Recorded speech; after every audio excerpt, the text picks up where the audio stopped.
84% des Français qui pensent que leur système de santé est en déclin, docteur Hamon. Ça vous étonne pas, évidemment? On se demande pourquoi il y en a 14% qui ne sont pas inquiets, parce que je vous dire les urgences débordent, et on a bien vu, il y a eu le Ségur de la santé qui était soi-disant fondateur, et ils ont mis plusieurs milliards sur l'hôpital, mais ils n'ont pas mis de moyens sur la ville, et résultat, si la ville n'est pas en capacité d'éviter les hospitalisations et de les raccourcir, l'hôpital va déborder. Et là, on nous a reproché, et c'était vraiment une décision gouvernementale, qui a dû être prise même au plus haut niveau, de ne pas négocier avec les médecins et de dire qu'on était irresponsable, de laisser pourrir la situation, parce que ces femmes qui représentaient 70% des manifestantes aujourd'hui, des jeunes femmes qui sont installées depuis 5 ans, 10 ans, qui n'ont pas les moyens de travailler, ont fragilisé leur entreprise, leur petite entreprise, parce que le calcul qui a été fait par le gouvernement, c'est un calcul totalement cynique, c'est-à-dire qu'elles savent très bien qu'elles ne vont pas pouvoir maintenir cette grève éternellement sans fragiliser leur entreprise. Mais vous tracassez pas, il y a d'autres moyens quand même de faire parler de ce mouvement. Et je pense notamment à la réélection de M. Thomas Mesnier, qui a un projet de loi qui veut supprimer la liberté d'installation, qui veut supprimer le paiement des actes lors des permanences des soins, qui veut supprimer la notion de médecin traitant, et sans doute bientôt qui va nous coller l'obligation sur les gardes. Eh bien, Thomas Mesnier va se présenter aux élections à Angoulême dans la première circonscription fin janvier, et je pense que on va s'occuper de sa réélection, et je pense qu'on va envoyer comme le... Non, mais ça, franchement, il y a une occasion. Voilà quelqu'un qui n'a fait quoi? Que 6 mois d'hospitalisation, qui a été élu à un moment où n'importe quel imbécile avec une étiquette En Marche se faisait élire, et maintenant qui est en train de taper sur la médecine de ville. Il y a du respect pour nos élus, monsieur. Non, attendez, qui est en train de taper sur sur la médecine de ville, qui est en train de vouloir détruire la médecine de ville, et franchement, c'est pas n'importe qui. Je suis d'accord, mais vous pouvez pas demander le respect pour les médecins et ne pas respecter les députés. Je respecte totalement la démocratie. On va expliquer aux gens de la première circonscription d'Angoulême qu'avec un député pareil, il y aura plus de médecins dans sa région. J'entends votre colère. Juste un petit mot. Demander de passer de 25 € à 50 €.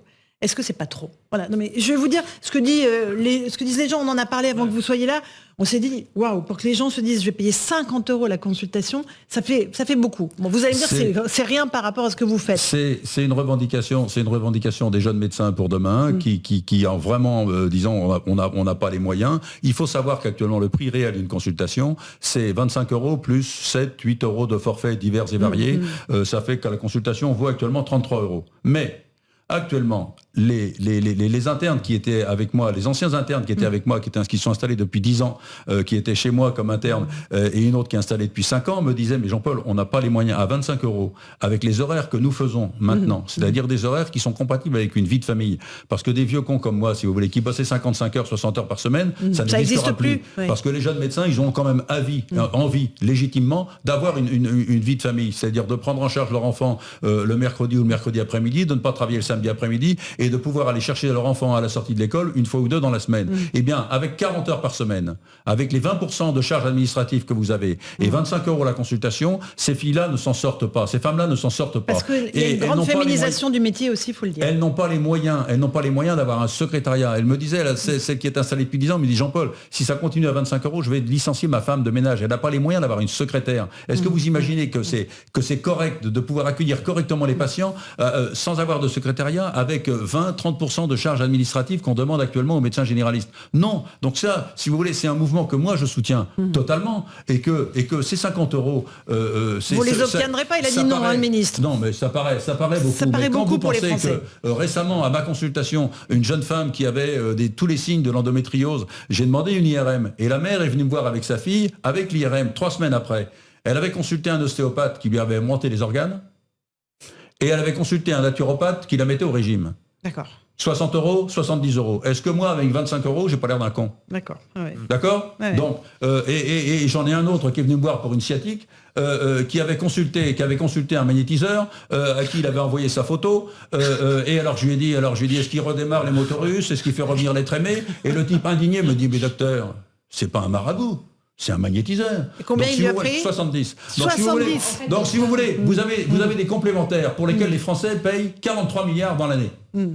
qui remboursent des naturopathes, qui remboursent des ostéopathes qui sont ni médecins ni kinés, des types qui prétendent remonter les organes des femmes dans l'endométriose. Est-ce que vous pensez que les marges, elles ne sont pas là pour revaloriser, qu'on arrête de rembourser des médecines parallèles et des escrocs et que non mais attendez, excusez-moi, mais celui qui remonte les organes dans l'endométriose, c'est qui? La naturopathe qui prétend mettre une personne au régime pour traiter une endométriose, c'est qui? Donc si vous voulez, en tout cas, docteur, si on me demande si j'ai déjà rencontré un docteur en colère, maintenant je dirais oui. Je crois que tous vos messages sont bien passés sur le ton qu'il faut.